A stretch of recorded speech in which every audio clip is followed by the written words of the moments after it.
Genuinely or try hard, even if I don't want that, I will succeed or reach to my purpose easily.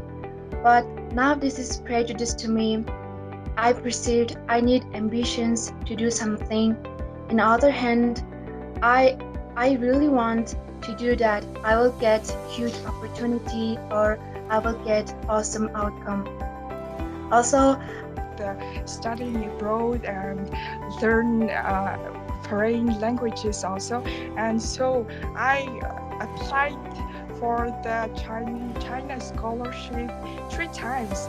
But interestingly, my apply was failed 3 times also. So on my desktop.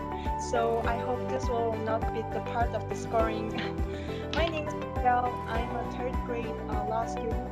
So first of all, if I had to summarize my past life in one phrase, it would be when there's a will, there's a way. This is the only quote I have.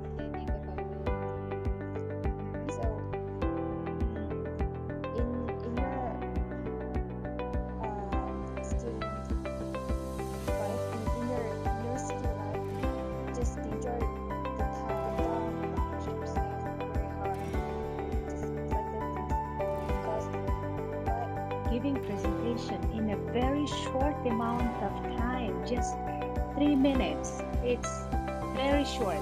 That I want to emphasize that